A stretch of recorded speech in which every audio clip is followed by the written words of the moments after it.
Okay, I was interrupted, but that's fine. Can I have the slides, please? One back, please. Yes, so here are the topics of our panel discussion today.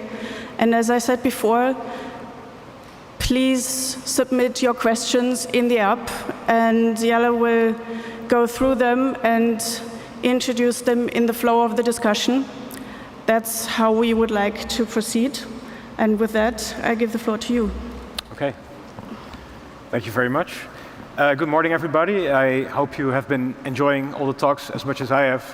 I've been very impressed with all the different possibilities that are outside of the field of the CTBTO, and I'm convinced that this will benefit the CTBTO in the next future.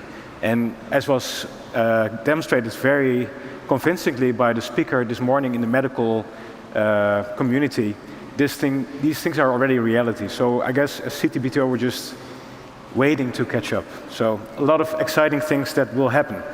Let me first introduce myself. My name is Jelle Assink. I work in the Netherlands for the Royal Netherlands Meteorological Institute, which is the national data center in the Netherlands. My focus is on seismoacoustics, with a slight extra focus on infrasound. That is, I've been working in this field for about, I think, 15 years by now. So our task in the Netherlands is to localize earthquakes, identify earthquakes, and being able to classify them as such or discriminate them from sonic booms or explosions. So the expertise of different waveform technologies is very much needed. We help, of course, our national representation in Vienna also on the matters of verification. So I go to working group B for that purpose. And previously I've worked in the United States at the National Center for Physical Acoustics and at the Commissariat Énergie Atomique in France. So that's enough about me. I have several great participants on the panel next to me. And I first would like to introduce Shima, who is a researcher from Egypt at the National Research Center for Astronomy and Geophysics. So please would like to give you the word. Good morning, everyone. My name is Shima El-Khouli, researcher at Egyptian National Data Center in National Research Institute of Astronomy and Geophysics. My field, I am a seismologist with expertise of seismic data analysis and event classification. I applied several techniques manually in classification between natural earthquakes and underground nuclear explosions. But due to the manual process demands more time and more efforts, I applied several machine learning algorithms in discrimination between two event types to enhance detection accuracy. Finally, I am very honored to be part of this valuable panel, and I would sincerely thank to the CTBTO team and the SNT 2025 organizers for their effort and for providing me an opportunity to sharing my insights and to learning from your experiences as well. Thank you.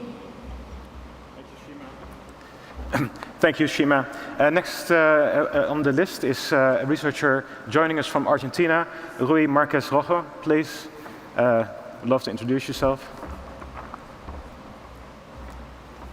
Hello. I am Rui Rojo. I'm an electronics engineer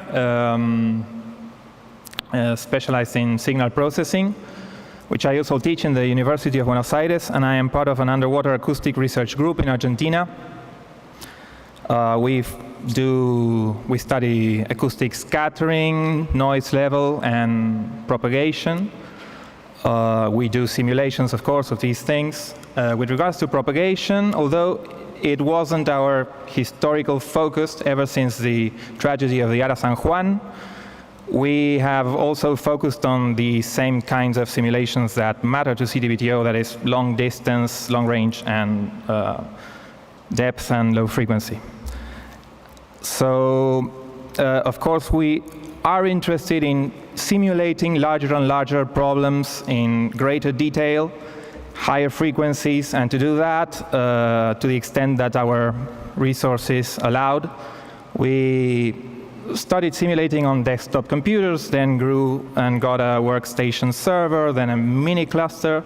Then we managed to get our hands to a very low-end GPU.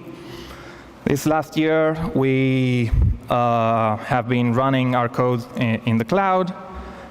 Just recently, we got a second GPU and are trying to gain access to Argentina's biggest supercomputer. So, yeah, you can see in the slide, that's an example of a simulation of one of the code bases that I will be presenting on Friday as an e-poster. And yeah, I hope that this experience in trying to learn as we progress and get more hardware can contribute to this panel and be of use to some of you. Thank you. Okay, thank you, Rui. Next to Rui is Brian Archambault, joining us from, apologies, the order of the list was ordered differently in my hands, but it's fine. You can still join me, I think. Or no, sorry. Apologies for that. Nishta is on my is next. Nishta Vastava is joining us from Goethe University. Please. Hi, my name is Brian. Okay, that was a joke. Okay, I am Dr. Nishta Srivastav, and I am a lecturer and independent research group leader in Goethe University, Frankfurt.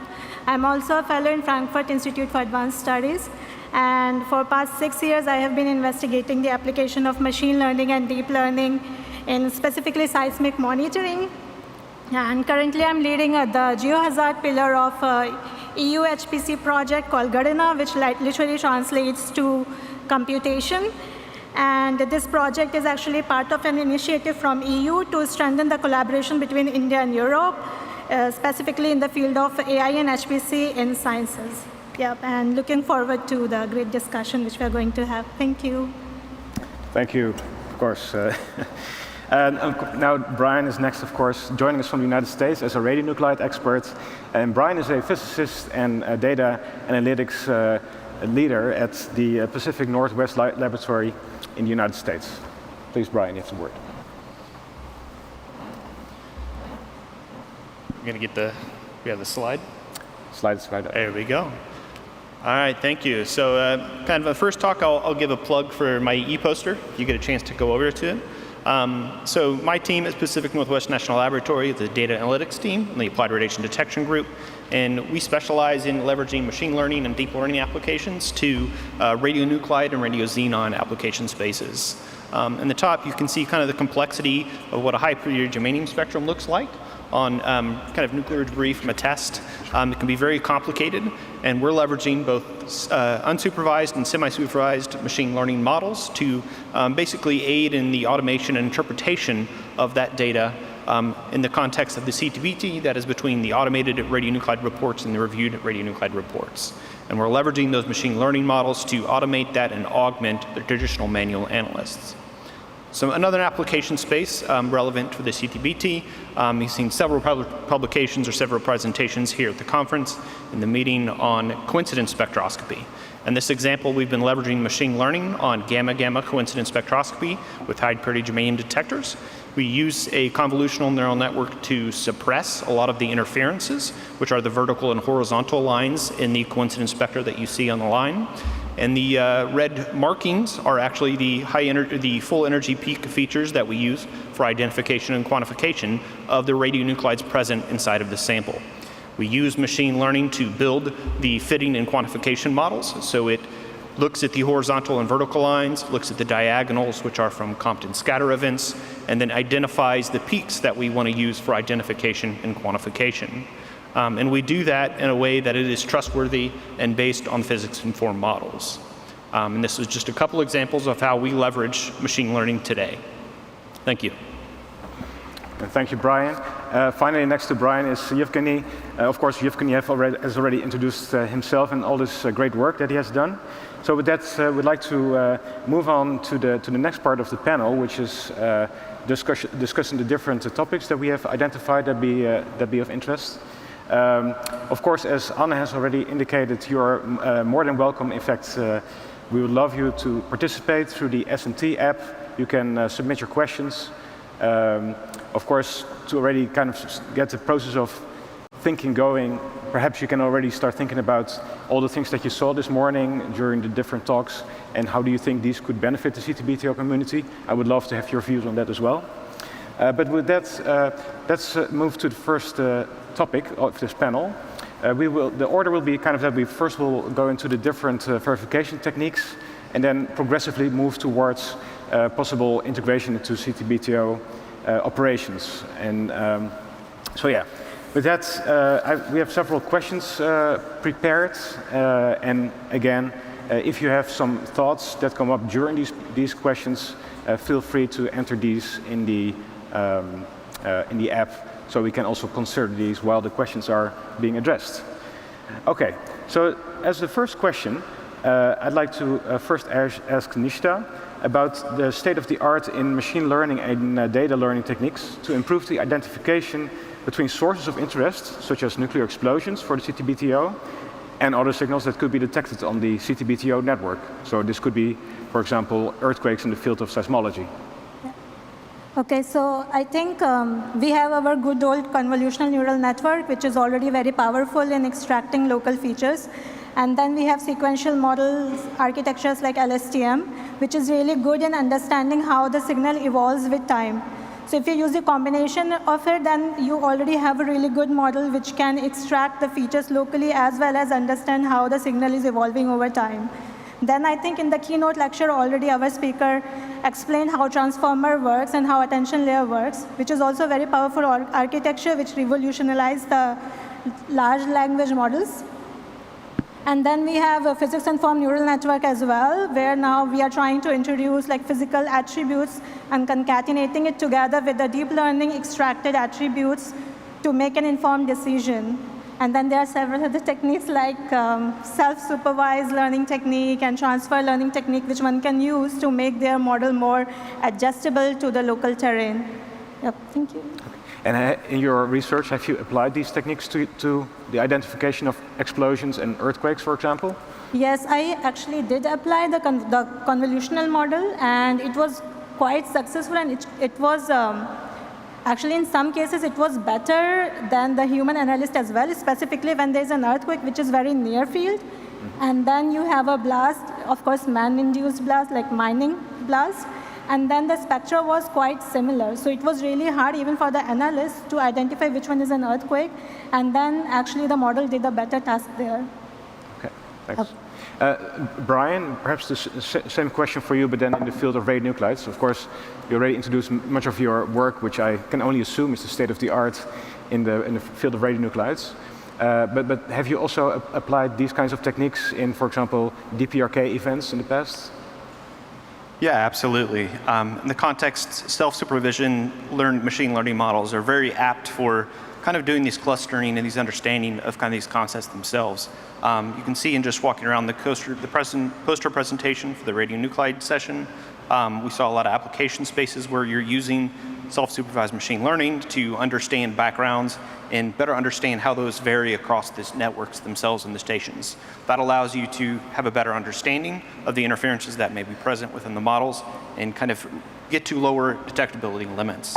There's also several abilities for better event classification, from looking at 3 and 4 isotope plots for radioxenons. Those are very important for characterizing between kind of traditional xenon from medical isotope facilities and our nuclear power plants, and distinguishing those from potentially nuclear tests. And that's definitely a problem that is very approachable with machine learning, both in unsupervised and semi-supervised models. Okay. I see that Evgeny also took the microphone in his hands. Perhaps you have something to contribute here? Would you like to take the floor, Evgeny? Sorry, could you please repeat, because not very well. Would you like to contribute to this answer, or also in your experience, what is you of course outlined very clearly how, for example, these kinds of techniques could be contributed to CTBTO data processing, just like, for example, how you presented the example of NetVisa. Do you also can you also explain a little bit more about ways how to discriminate more between sources of interest, like explosions from things like earthquakes or anthropogenic sources of xenon, for example, in the case of radionuclides? Could you contribute to that? Okay, we can move on to the following question. Concerning the what kind of so actually I would say I would answer your question in a very general way. So my feelings is that okay, in weather prediction they already constructed foundation models, and they're quite good for downstream tasks, because they have a lot of information about dependencies between different types of data, from weather stations, various simulation data, Era 5 data. And thanks to this, we can extract very good features from such models and fine-tune then smaller models for downstream tasks with the small amounts of label data. So I believe that the same thing, well, at some point should be done for CTBTO, and this can be kind of universal solution. Otherwise, for different regions, for different situations, people will always be developing some supervised solutions, which is often time-consuming. They require, you know, a lot of label, a lot of manual tuning, so it's not so good. And actually, the same is with other engineering applications nowadays, and I think that the trend here should be the same. There was a question that came in from the floor that I would like to forward to you as a panel. And if you would like to comment on this, please raise your hand. So the question reads, it was discussed on the AI in medicine panel, the need for enhancing data in order to obtain better results from AI. In the CTBTO context, what would this better data look like? Would it be more sampling frequency, for example, better new sensors? What is the next frontier in data processing or data acquisition? Is there anyone who would like to comment on that for now? We can also keep it on the side, park it, and come back to it later. But if there's anyone who would like to address it now, this is your chance. Brian? I could say a few comments from the radionuclide components. There's been several advancements recently in kind of the detection systems that we're developing, and moving away from kind of lower energy resolution detectors like sodium iodide to the higher energy resolutions like pure germanium, and then combining those with leveraging list mode data, where we're going to generate hundreds of gigabytes in a day versus the 100 megabyte spectrums that we've had in the past. That provides a lot of opportunities for us to leverage those unique signatures, use those to decrease detection limits and increase the sensitivity of the systems themselves. And so what I see as one of the frontiers in the radionuclide space is leveraging machine learning and deep learning to both handle and ingest a lot of this data, but also leverage it in ways that we haven't used it in the past. Let's switch gears here. I'd like to ask Shima right next to me a question about the ways how you guys use at your institute machine learning algorithms for data processing. Do you apply it directly to waveform data, for example?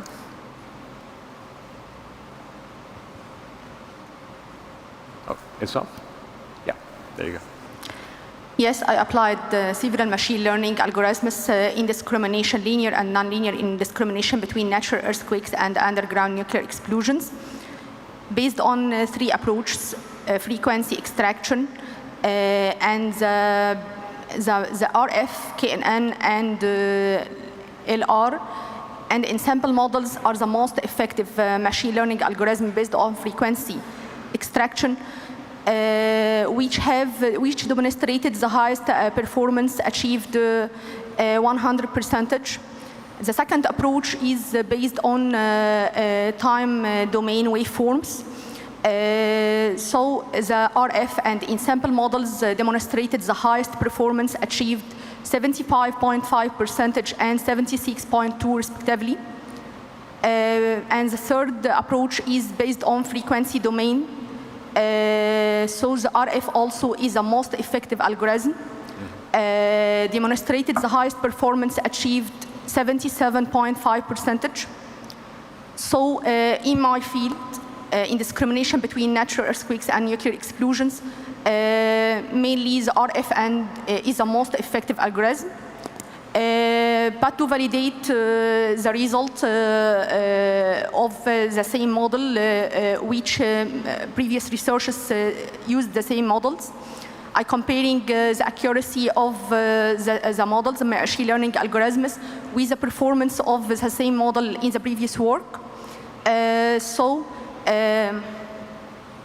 According to Dong 2014, the RF algorithm is the highest accuracy reaching 97.5%. And according to CAM 2020, the SVM has the highest accuracy achieved 95.5%. While Abdulzahar 2021 RF, which have the highest performance, achieved 98%. Finally, AHAN 2022, the SVM gives the highest accuracy, 93.7%.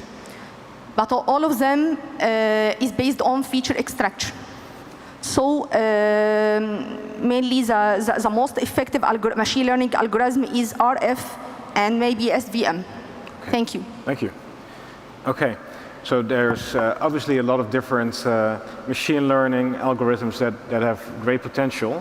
So let's talk a little bit more about the practical challenges and opportunities in adopting these methods. Thinking about real world implementation, the cost, the space that these may take. Would we have to build another VIC to do this for the CTBTO, perhaps, like a new big building? So yeah, we have to think about that as well.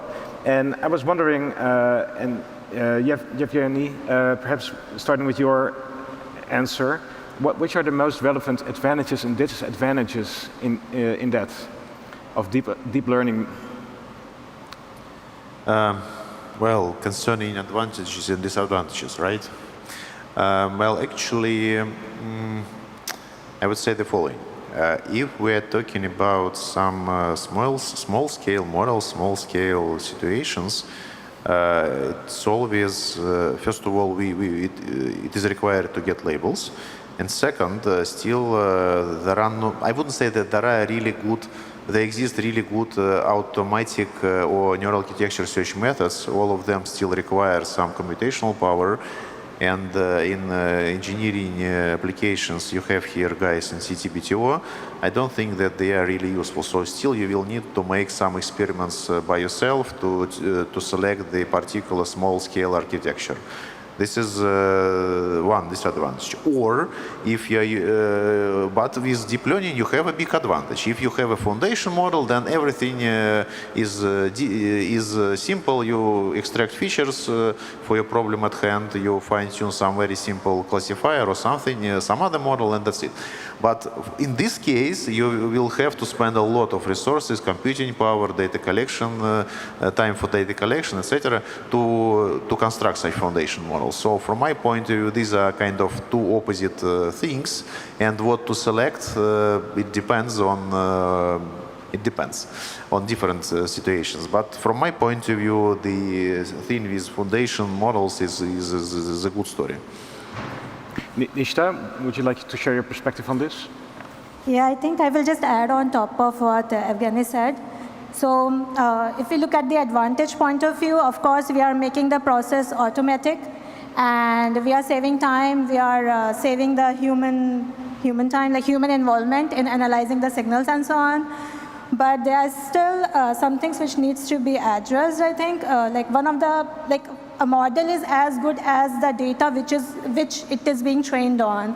So if the data itself is not clear, and if there are some mislabeled data, then the results will not be good. And then you cannot blame the model that, hey, look, my model is not working.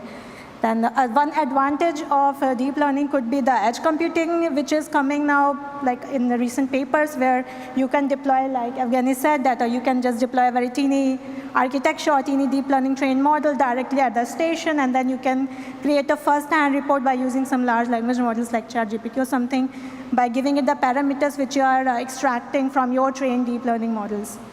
And I think one of the disadvantages could also be the adversarial attacks. I'm not sure if we should talk more about this, but if one wants, then one can very clearly introduce a perturbation in the signal itself, which can fool the deep learning model. So when AlexNet was introduced, then actually that paper also discusses that how having one image which was of a dog, and then you just introduce some of the noise, and then it was being misclassified as an ostrich. So I think that is also one of the significant disadvantages which we need to keep in our mind. Yep. Rui, would you like to comment on that as well? Yeah. What about the issue with the interpretability? Like, if I understand correctly, the CTBTO has automated systems for detecting events, but then the final review has to go through people who validate it. And as these models get better, there will come a point where if they disagree with the model, it would be good if they knew how the model got there. Mm-hmm. For example, if it was an adversarial attack, it would be good if the model wasn't a black box that you couldn't basically from the output deduce how it got to that conclusion. Perhaps now you have the microphone in your hands anyway. This panel is not only about deep learning and machine learning, but it's also about HPC, high performance computing, and as I know you are an expert on that as well. So could you tell me a little bit more about when these kinds of setups are really needed? Yeah. So, well, they can definitely help also at a very small scale. Sometimes, other times not. So, for example, in the code that I presented, we actually got like a 100-fold speed up from a small consumer-grade GPU compared to a workstation server. So, not a single-threaded CPU, which is quite impressive. But that's not always the case. It really depends on what kind of hardware upgrade you're doing. So a good example is that the same algorithm is being also implemented and developed by Kushida and YT.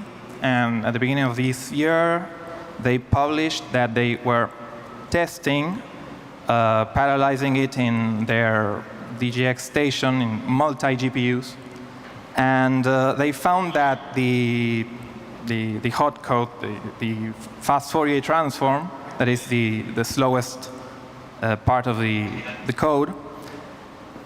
For problems of the same size, if they used 2 GPUs, it got slower.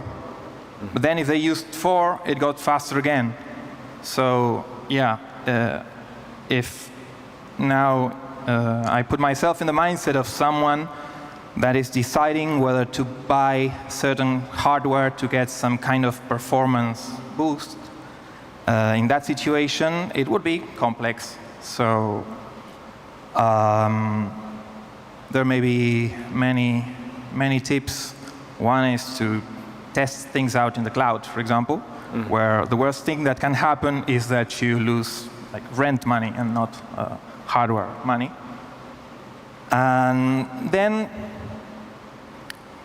you really have to, so for instance, say you have your code in a single thread in the CPU. That's your starting point. A good question to ask, might be obvious to many, is whether the hot loop or the important part of the algorithm, whether it is like hopelessly serial or it can be thought of as, if it can be implemented in parallel. And if it's hopelessly serial, then no amount of new computers will speed it up. But you also have to know what kind of scaling you're wanting, because, for example, if you just want to do several simulations in parallel with a parameter sweep or a convergence test, or something like that, then you can always buy the same hardware that you're using, and it will scale linearly, no problem. But it becomes more complicated when you want to scale out, like you want to be able to do what transformers do, and let you use huge clusters of computers and accelerators to do the same kind of problem, but in a bigger size and faster, then that becomes very complicated. Yeah, GPUs in particular, when you manage to use them, they give you huge benefits, but they are even harder than parallelizing in multiple nodes. I don't know if Sounds. I don't want to speak. No, but it sounds pretty involved, and it seems like you have to learn a lot of steps to kind of get up to this level. And I know that a lot of people, and fortunately so in our community, are young professionals, and they're all joining the Young Professionals Network, and that's a good thing. If you haven't done so, please visit the booth in the hall.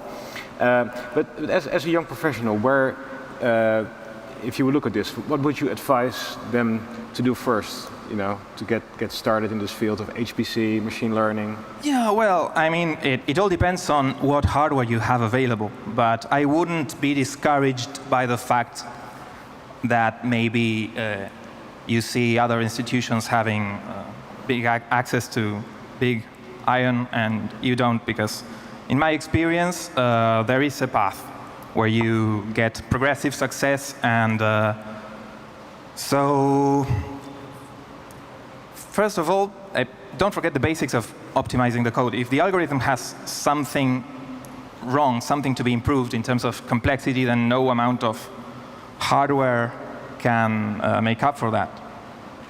And then use whatever you have to learn the HPC stack tools before you get the chance to access the hardware, because when you get the chance, you have to be ready. So, and try to get into good programming practices that maybe one usually doesn't feel like they need when running small things, but when you're running long simulations, you better get into the habit of creating small runs so that if you fail faster and you don't learn the next day after. If you use the cloud, you lost a lot of money. Yeah. I haven't found a way in Google Cloud, at least, to set a budget, only alerts. So that's... Any other panelists having suggestions for young professionals starting to work in this field? So I would say there's no silver bullet. There's no right answer for this question. It kind of depends on the application and the problem. It's really easy to go from 1 GPU to 8 GPU setups. A lot of the frameworks, TensorFlow and Keras for machine learning and deep learning, are well suited to scaling to those levels. When you go to HP systems or the cloud, it can be a little bit more challenging. And what I've found is some of the limitations there are bandwidth and I/O of putting your data in the cloud and then pulling that data back down. And so some cases we found that it's been much better to use single GPU systems that are on the edge instead of pulling all of the data back to the cloud. And so I think it'll continue to be a mix of solutions where you're going to apply AI at the edge. It may be small GPU systems or CPU-based systems for inference. And then we'll maintain those cloud-based scalable solutions for HPC as well. Okay. So let's move on to the third topic of this panel, which is focusing more on the integration of machine learning and deep learning and HPC in CTBT operations. There was already some focus on for example, NetVisa. There is an existing CTBTO processing pipeline that is recently adopted in NetVisa more and more. So my concrete question is, what do you think are the greatest challenges to integrating AI and machine learning technologies and HPC into the existing pipeline? Brian, would you like to comment on that? Yeah, I would say one of the biggest challenges, and it's one of the biggest disadvantages of generative AI and deep learning systems, is they don't lend themselves well to the interpretability and explainability methods that you can use to ensure that the results and the processes are transparent. In the framework of a treaty, in most cases, we want to rely on open source software, make sure those decisions are auditable and judicious, and that is much more challenging, not impossible to do with kind of deep learning technologies. And so I see that as one of the challenges for developing some of these more advanced systems. That being said, deep learning and kind of generative AI is a fantastic solution for exploring new signatures and finding new signatures and problems as well.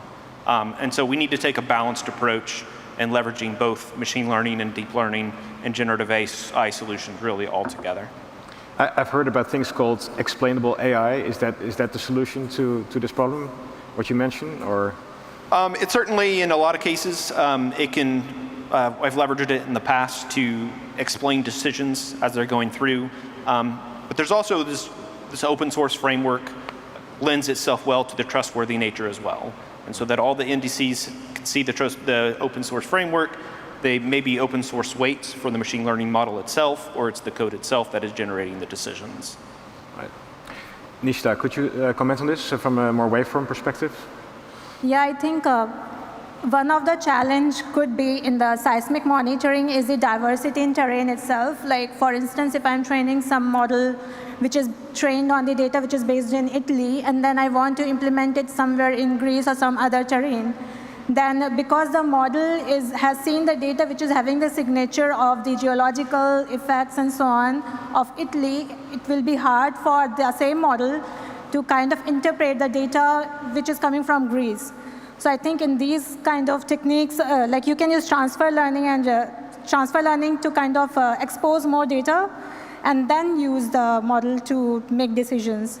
And then other challenge could be that even if like you're using some large language like foundation models, which are computationally challenging and well, expensive, let's just say it like this, then even though after training the model in a server, if you want to deploy it in your local system, it might be tricky because even running those models might require a lot of RAM. So one needs to be careful about that.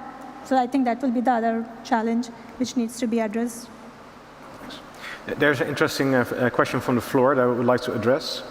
The question reads, how do you avoid location bias when you're using a neural network for event identification?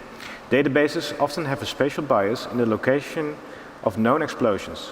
How do you ensure the algorithm is not simply inferring location and labeling nearby earthquakes as explosions because of the training bias?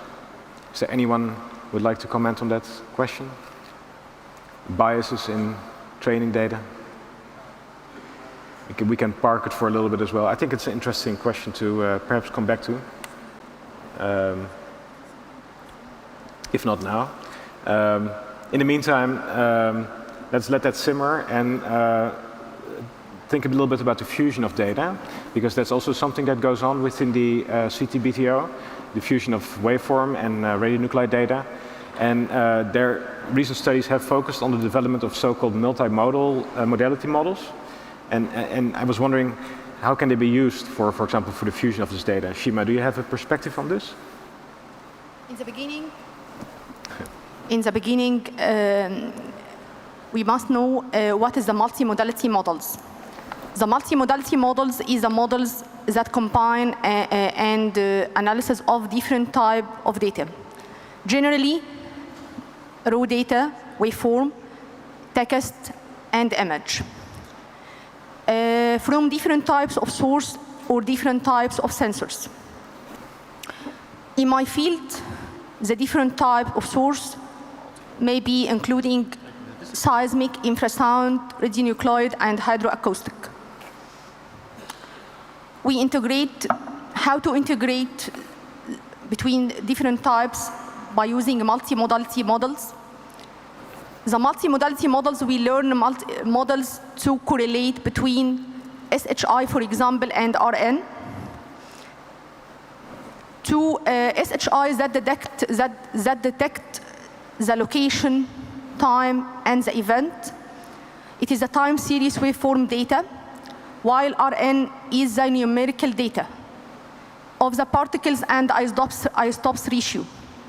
So we learn the model to correlate between them to determine if they are originate from the same event or not. Mm-hmm. Another point is the uncertainty. RN and SHI and atmospheric have uncertainties. So we'll the multimodality model learn to merge all of these uncertainties into one probabilistic framework to provide that the nuclear event, that the event is a nuclear. That's it. Okay, thank you. So perhaps somewhat related to this is, and I think you touched on this as well, like should the models be trained on the data separately, or should it be done in an integrated way, for example, for the waveform technologies and radionuclide technologies separately, or should it be done together, jointly? You think everything is possible? No. Multimodality merge any types of data, not specific to radionuclide, seismic, any data. But should we do it first on the waveform data and? Yeah. Or on waveform? No, and waveform, text, image, any data, any types of data.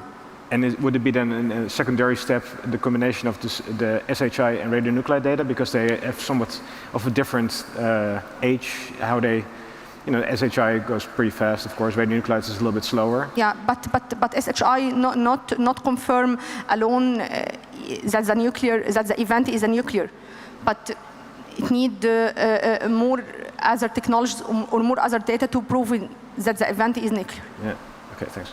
Yevgeny, would you like to comment on this as well? Yeah. First of all, I'd like to add that, of course, I personally don't think that with such kind of multimodal models, we will be able, so we should train them on some nuclear events or events just, or in general on some events. The main issue is to extract simultaneously from different modalities some joint features. And if we are able to do this, then these features can be used for the problems we want to solve. Currently, the situation is the same as with weather forecasting. I mentioned that model model Aurora from Microsoft. There is also another model for remote sensing data for different types of satellite data, and collected by different types of physical sensors. And in our case, in case of CTBTO, all of us know that seismic data is very fast to detect something, right? But it should be somehow confirmed, and this detection. And this confirmation can be extracted from other sources of data, like radionuclides, infrasound. What is important here is also to somehow introduce, and so these models, this multimodal model can be used, can be trained in the same way as in case of weather model or say remote sensing. The pipeline should be more or less the same. Maybe even the architecture should be more or less the same. From my point of view, what could be very important is also somehow to introduce biases, physical biases. Say, there exist so-called physically inspired neural networks when they introduce in loss function some additional term from physical equation, right? Possibly similar structural equations should be introduced in this kind of model when training, in order to take into account the dependencies explicitly between infrasound, ultrasound, and other modalities. Thanks.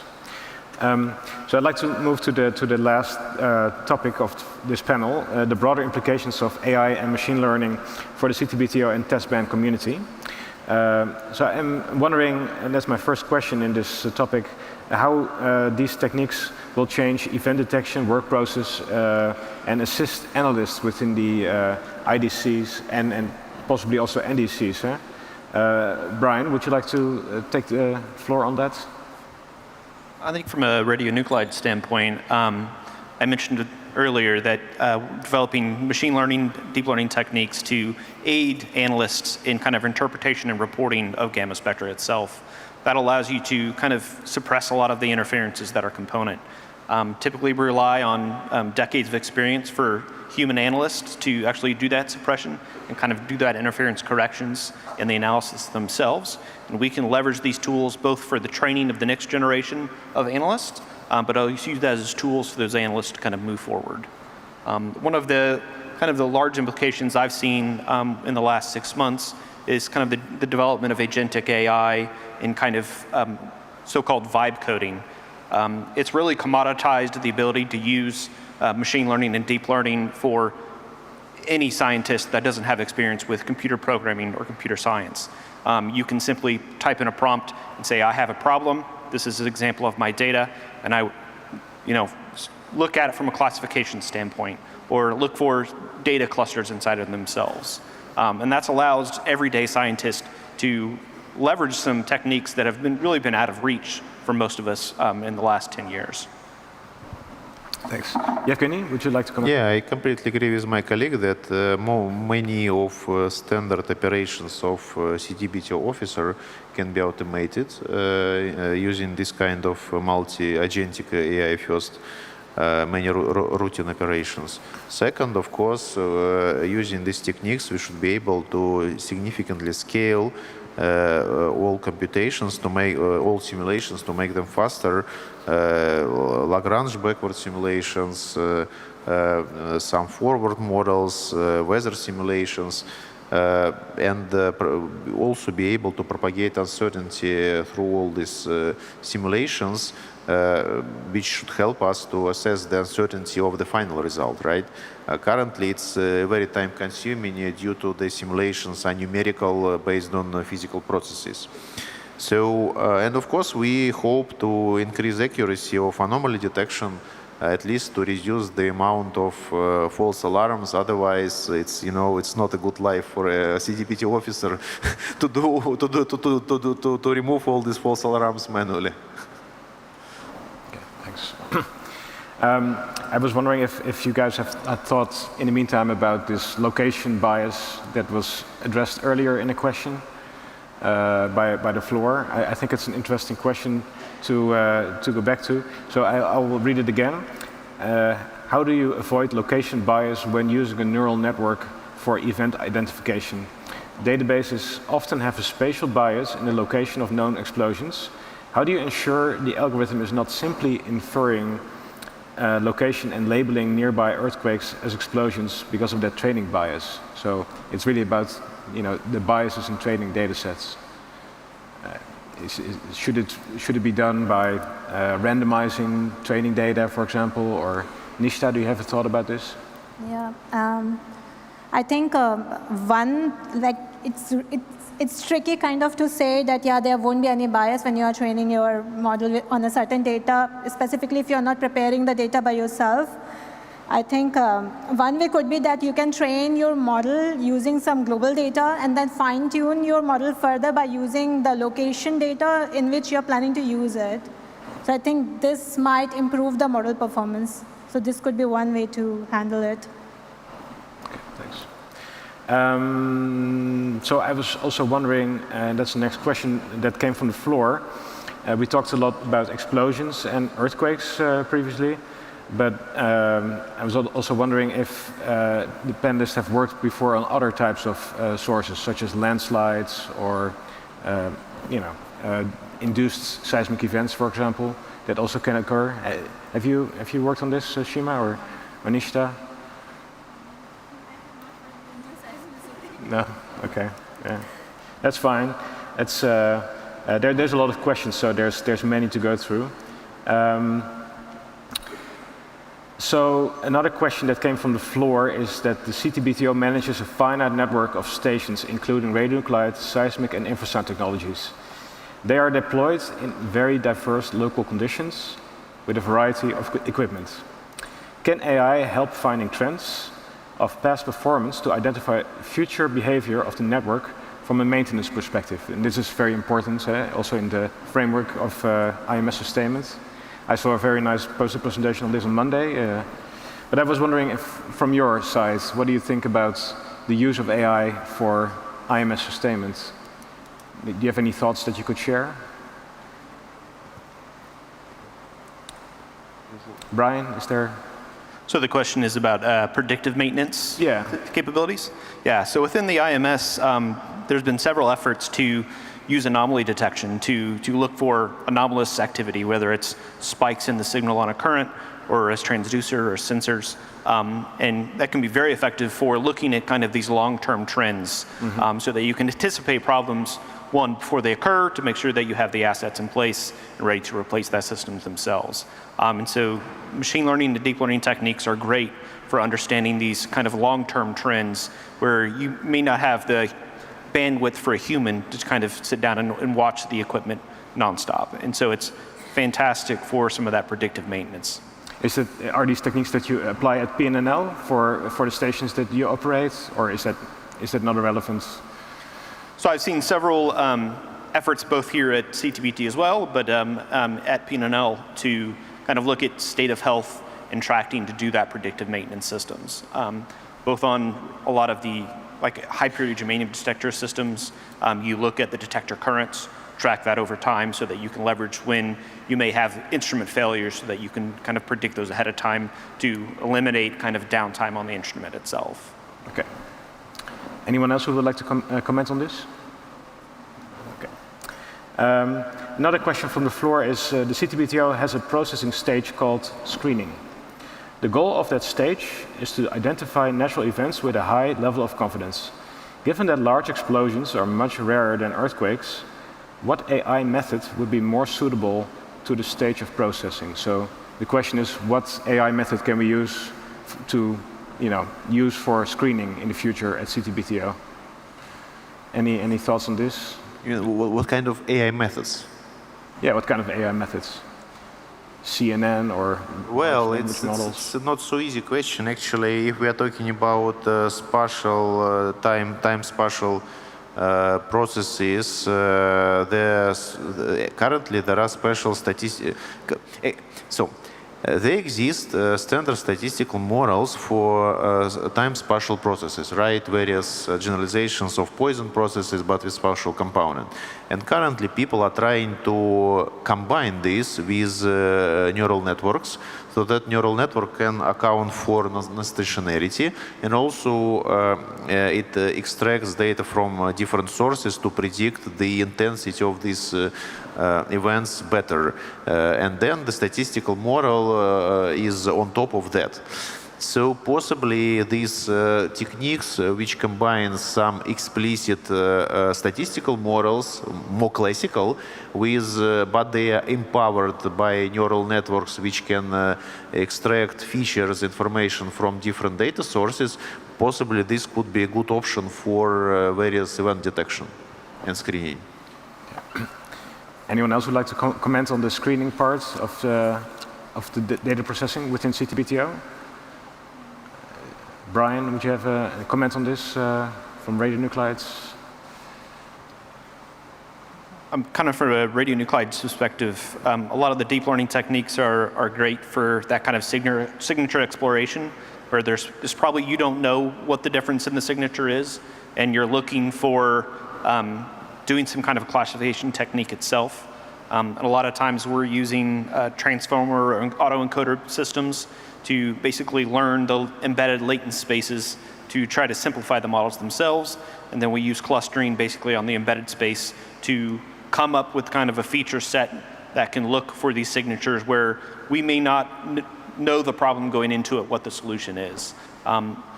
When you have labeled data, it's a little bit easier to kind of go after a lot of these problems, but then you can run into biases if you're not careful how you pre-process that data. And so deep learning is an effective technique to eliminate a lot of those biases that you may run into when you have labeled data. Okay. And I actually wanted also to add the following thing. While screening, it's very important to keep the baseline with respect to which you compare the new events. And the problem is that, I already, by the way, mentioned it during my presentation, that if you somehow change the hyperparameters of your hardware, or you just change the hardware itself or something else, then you may detect as anomalies the events which are not anomalies at all. Because just you change the whole computational process, some statistics inside.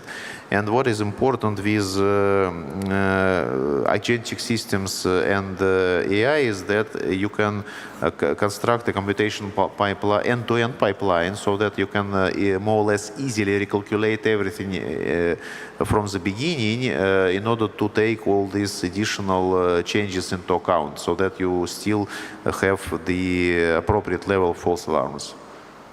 So automation. In other words, automation based on these agentic systems should help in this respect. Okay. All right. Well, we've come to the end of our panel. I would really like to thank all the panelists for joining us today and answering all these very interesting questions. The questions actually will be forwarded to you because we have many more to answer, but unfortunately the time has run out. I would like to thank all the panelists. Please help me and give them a great applause.